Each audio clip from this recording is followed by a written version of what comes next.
Just tell me why you wanted to get in this race. Right, you ran for Secretary of State last year. Why do you think this was another good opportunity? The reason that really brought me to that cusp was just thinking of my mom, who honestly just sold her house about a year and a half ago.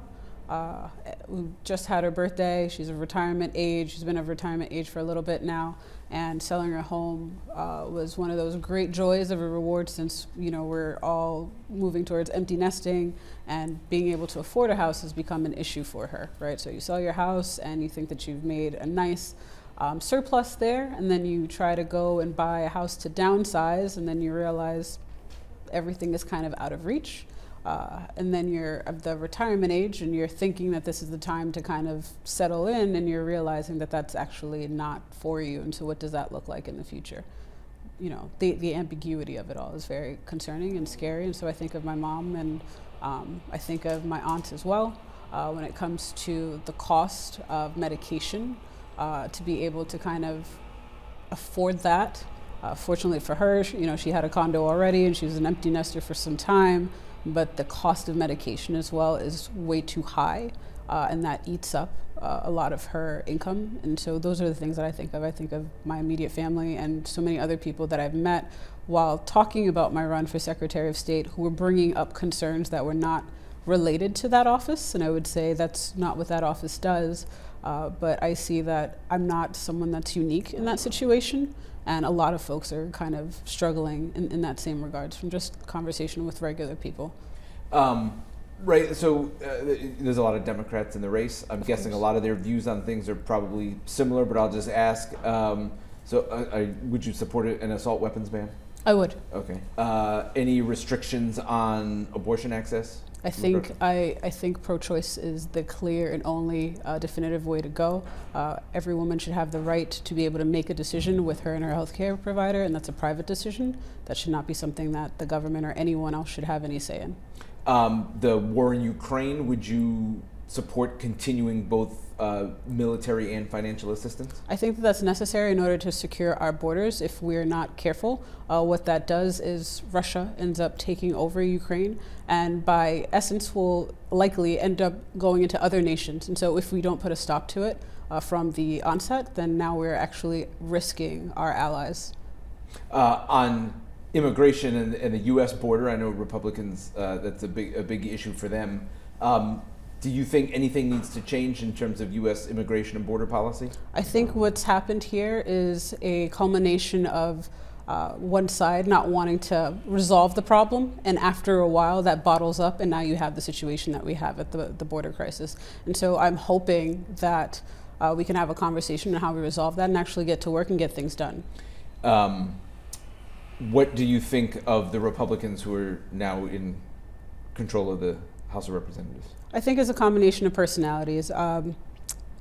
My personal opinion is I've met some folks who are Republican who are just sensible, right? And then you've got folks who are a little bit more fanatic and who are, in my opinion, a little bit on the edge of things, right? And so how do you reason with people who kind of see strongly and cannot make sense of common sense practices? You honestly can't. But there are people that you can reason with and come to a consensus with. And so finding that type of bridge is something that I'm really good at, being able to resolve problems and knowing that my way might not necessarily be the only way, but there is a way that we can come to a solution. And as long as we are on the table looking to resolve that problem, and the overall goal is to make sure that our American citizens feel safe, right? We don't have drugs coming over the border. No one wants that. But we also want to have a humane practice that's essential. It's part of the American dream and a part of why we are a great nation, that we treat people with dignity. Is there an issue that you would consider a priority for yourself if you were to get elected? Absolutely. I would say Social Security, Medicare, Medicaid, making sure that our seniors are supported. I feel like that is being lost a lot right now. There's so many different action items that are going on, right? We hear of reproductive freedom and women's rights, and we hear of the gun issue and gun control, but we're not really amplifying the voices of our seniors, and I believe that they deserve to live in dignity. Another concern of mine is the housing crisis, and so how do we make sure that housing is affordable for all? And when I say affordable for all, I'm talking about folks who are physicians who just finished from residency that they actually can't afford to be able to live in an apartment. They need a few roommates in order to be able to afford that, right? If you're a teacher, that salary as well, to be able to afford to purchase a home. Same thing for a firefighter. And then as we're looking at the homelessness issue, it's no longer becoming a quote unquote stigma of mental health or someone having a drug addiction. It's a little bit deeper than that because of the way that inflation has gone. Honestly, all it takes is one major incident. It could be a severe health crisis that comes up. It could be you losing your job. It could be because of some type of family that you need to provide care for, and that type of burden that you intake, you can't pay your rent, or your landlord has decided to raise the rent and now you can't afford to stay there, and you and your family are out of a home. It's anyone that could literally be at risk, and I think that we need to do a better job of tackling that. That's a severe urgency. Climate change, what direction would you want to go in? Do you think, full Green New Deal, a little bit more measured? Where are you on that? So my thoughts are, one, being someone with a technology background, I would love to see how we can introduce technology and energy savings into the way that we build our buildings, into the way that we're building our schools that are so outdated, so that way we can have cost-saving measures. I think it's also an opportunity to create more jobs for the trades and for unions. It's also an opportunity that we get to use our technology and the brilliant folks here in Rhode Island to be able to come up with more modern day ways to live. So when I think of energy and the way that we can kind of be sustainable, how do we make sure that we're recycling the energy that we have to use and that we're not relying on fossil fuel and oil? Do you think Joe Biden should run for president again? I think he should decide whatever is best for him. I would love to see him run for president, but at the end of the day, I think that that's his decision, but I think that he intends to do so. Sounds that way. It's already a crowded field in this race, and it's all Democrats so far. And almost everybody has similar positions on all these major issues. How do you set yourself apart in this race when, again, a lot of people are coming from the same direction? Sure. I think the difference for me, I would say that I'm not a politician. I'm a regular person that kind of works in IT and infrastructure, and I know how to resolve problems and looking at complex situations and coming up with resolutions relatively quickly. And also being someone who's collaborative, I have to deal with a lot of different voices of customers and feedback. And so when listening to constituents, how do we make sure that that is transcribed to actionable results where people feel that type of help from the government? I think that that's a key differentiator. I'm not interested in kicking the can down for another election cycle and say I'm going to fix this and then another election cycle. I really want people to be able to see the end result of when they send people to Washington, that they can feel that their life has actually had an impact. And I think that that's the difference that I want to bring, to actually resolve something and to get things done. You ran for Secretary of State last year. What did you learn from that, if anything, that you would take to this race? Something you would do differently, do the same? I ran a short race, so I'm sure that I can do a sprint. I think I'm probably the only person who've done a campaign in such a short window of time. So being able to kind of cut turf and talk to different people and see what people need, and being able to actually meet folks at where they are was definitely one of the highlights of my time. And talking to regular folks about their pains and problems, and seeing, honestly, in Rhode Island, we are a lot alike than we are different that most people would think.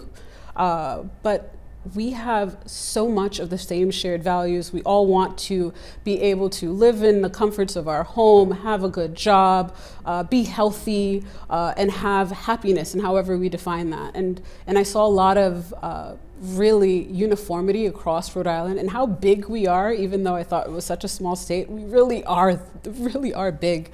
And the needs of the different counties are a little bit intrinsic and unique in that sense, but overall it's the same message, it's the same uniformity. And so I see a lot of commonality in Rhode Islanders. Anything else you want to add? That's a great question. What would I like to add? We have a unique opportunity to put someone in office that's really interested in resolving issues for our seniors, really interested in making some educational transformation, especially introducing STEM, having pipeline situations for students that can actually graduate and go into the trades, that we can move away from the traditional archaic process of standardized exams and actually prepare students to be critical thinkers, be able to land meaningful paying jobs and trades, enter STEM, and have a pipeline system where you leave from school and you actually have a well-meaning job, and not making it the only option that college is your only alternative, because college isn't for everyone. And so my goal is to increase our funding towards our education, increase our funding for our senior citizens, and providing wraparound services for folks, making sure that we have Medicare for all, and resolving the homelessness issue, which is honestly affordable housing and having low-income housing for folks as well. And I'll just actually ask one more question. You Sure. you ran for a statewide office last year, but there's some people in this race who voters may know better. How do you break through for people who don't know who you are in, again, a crowded field and a short time frame? I think it's a unique challenge, one that I'm definitely up for. And a lot of the time that I met people during my run for Secretary of State, it was, I wish I knew you earlier. And so here we are announcing early, making sure that everyone knows to get out and vote, make sure you're registered to vote. And I look forward to getting to know you guys even more so. So I'm going to continue doing the things that I normally do, which is mentoring with RICJ, which is great. So 401 gives, please give to RICJ. They do a great program there. And meeting a lot of the small businesses, talking to people. So I am always around Rhode Island. I'm definitely someone who prefers to kind of be behind the scenes, but now obviously running for office is more of a front face. So it'll be more, hey, my name is Stephanie Beauté. Please come out and vote.